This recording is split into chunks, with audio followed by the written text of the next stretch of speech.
భద్రాద్రి కొత్తగూడెం జిల్లా భద్రాచలం వద్ద గోదావరి ఉగ్ర రూపం దాల్చిందని చెప్పాలి. ఈరోజు తెల్లవారుజామున గోదావరి 53 అడుగులు మూడవ ప్రమాద హెచ్చరిక దాటి ప్రస్తుతం భద్రాచలం వద్ద 55.10 అడుగుల వద్ద అయితే గోదావరి ప్రవహిస్తుందని చెప్పాలి.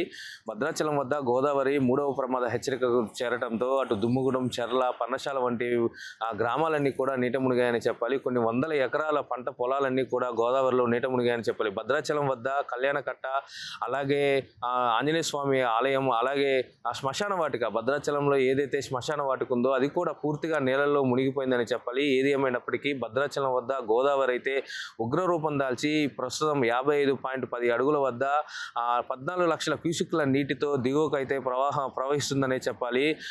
అధికారులు తెలుపుతున్న వివరాల ప్రకారం అయితే ఈరోజు సాయంత్రం వరకు గోదావరి మరో 2 అడుగులు పెరిగి ఈరోజు సాయంత్రం నుండి అయితే స్టేబుల్గా నిలకడగా ఉండి తర్వాత గోదావరి తగ్గుతుందని చెప్పైతే అధికారులు, ఇరిగేషన్ అధికారులు అయితే మనకు తెలుపుతున్నారు. అంతేకాకుండా భద్రాచలం వద్ద గోదావరి 55 అడుగులకు చేరుకోవడంతో మూడవ ప్రమాద హెచ్చరికకు చేరుకోవడంతో అటు నేషనల్ హైవే 30 రాయనపేట వద్ద రోడ్డుపైకి నీరు రావడం, అలాగే బూరగంపాడు, సారపాక, నాగినేని, రెడ్డిపాలెం రోడ్డుపైకి నీళ్లు రావడంతో అధికారులు రవాణాను అంతా కూడా ఆపివేశారు. రవాణా సౌకర్యం అయితే వాహనాలను కూడా నిన్న నుండి వాటి రాకపోకలను అయితే నిలిపివేశారని చెప్పాలి. ఇటు చూసుకున్నట్లయితే ఇటు విజయవాడ నుండి నేషనల్ హైవే 30 గుండా జగదల్పూర్ వెళ్లే రూట్లో గుండాల రాయనపేట వద్ద రోడ్డుపైకి నీరు చేరడంతో ఆ కరకట్ట, నూతన కరకట్ట, భద్రాచలం వద్ద కడుతున్న నూతన కరకట్ట వద్ద కూడా ఉన్నటువంటి గ్యాప్లో ఇసుక బస్తాలను పెట్టి అధికారులు మట్టి పోసేసి నీరుని అయితే భద్రాచలం పట్టణంలోనికి రానివ్వకుండా అయితే చర్యలు చేపట్టాలని చెప్పాలి. అంతేకాకుండా ఇటు తూరుబాక, కన్నాయిగూడెం, దుమ్ముగూడెం మండలాల్లో కూడా రోడ్డుపైకి నీరు వచ్చి చేరడంతో రవాణా అంతా కూడా కొన్ని వందల లారీలు, కొన్ని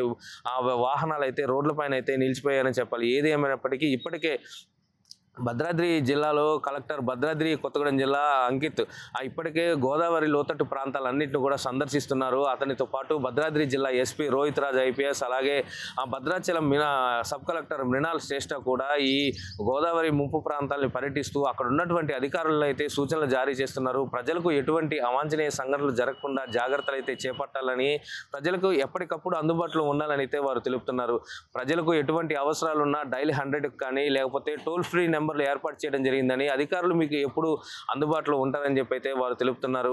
అంతేకాకుండా నిన్న భద్రాద్రి లోతట్టు ప్రాంతాలన్నీ కూడా భద్రాచలంలో కలెక్టర్ అలాగే ఎస్పీ అయితే సందర్శించారని చెప్పాలి. అంతేకాకుండా ఆ జిల్లా మంత్రులు ఎవరైతే ఉన్నారో అటు డిప్యూటీ సీఎం బట్టి విక్రమార్క, అలాగే పొంగులేటి శ్రీనివాసరెడ్డి, రెవెన్యూ శాఖ మంత్రి పొంగులేటి శ్రీనివాసరెడ్డి, అంతేకాకుండా వ్యవసాయ శాఖ మంత్రి తుమ్మల నాగేశ్వరరావు కూడా ఎప్పటికప్పుడు అధికారులను మానిటరింగ్ చేస్తున్నారని చెప్పాలి. ఫోన్లలో మాట్లాడుతూ వరద ఉధృతి గురించి అయితే తెలుసుకుంటున్నారని చెప్పాలి. అంతేకాకుండా వ్యవసాయ శాఖ మంత్రి తుమ్మల నాగేశ్వరరావు అయితే పంట పొలాలు నష్టపోయారని చెప్పి ప్రజలు ఎటువంటి దిగ్బందికి అయితే లోను కావద్దని చెప్పి అయితే తెలుపుతున్నారు. ప్రభుత్వం నుండి అందవలసినటువంటి నష్టపరిహారాన్ని అయితే ఖచ్చితంగా రైతులకు అందిస్తామని చెప్పి అటు తుమ్మల నాగేశ్వరరావు తెలుపుతున్నారు. రెవెన్యూ శాఖ మంత్రి పొంగులేటి శ్రీనివాసరెడ్డి కూడా భద్రాద్రి జిల్లా కలెక్టర్ అంకిత్తో మాట్లాడుతూ ప్రజలకు ఎటువంటి ఇబ్బందులు లేకుండా వారికి ఏ అవసరాలు ఉన్నా కూడా వెంటనే మమ్మల్ని కాంటాక్ట్ అయ్యి వారికి అవసరాలు తీర్చాలని చెప్పి, ఏమైనా గోదావరి సహాయ ఫండ్స్ కూడా రిలీజ్ చేయాలంటే రిలీజ్ చేస్తామని చెప్పి అయితే రెవెన్యూ శాఖ మంత్రి తెలిపారు. అంతేకాకుండా మల్లు బట్టి విక్రమార్క, డిప్యూటీ సీఎం కూడా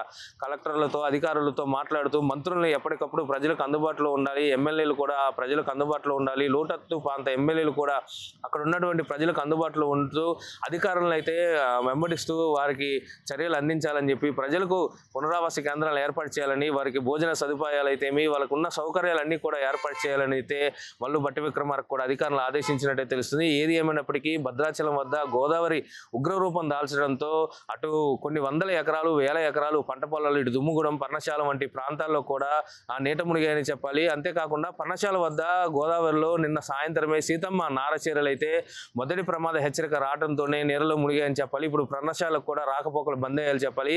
ఇటు నేషనల్ హైవే 30, ఇటు సారపాక, అటు వాజేడు వెంకటాపురం నేషనల్ హైవే 160 కూడా మొత్తం నీట మునగటంతో అటు రవాణా కూడా స్తంభిందని చెప్పాలి. ఏదేమైనా భద్రాచలం ఎమ్మెల్యే తెల్ల వెంకట్రావు కూడా ఎప్పటికప్పుడు అధికారులు వెంబడి పడుతూ ప్రజలకు ఏమి కావాలో, ఈ లోతట్టు ముంపు ప్రాంత ప్రజలకు ఏం కావాలని అడిగి తెలుసుకుంటూ వారికి అందిస్తున్నారని చెప్పాలి.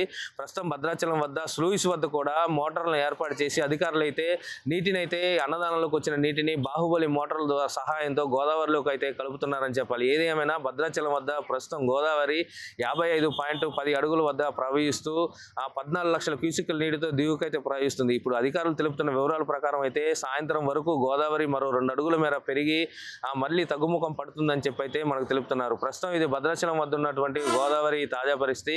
ఎప్పటికప్పుడు గోదావరి అప్డేట్స్ కోసం చూస్తూనే ఉండండి RTV.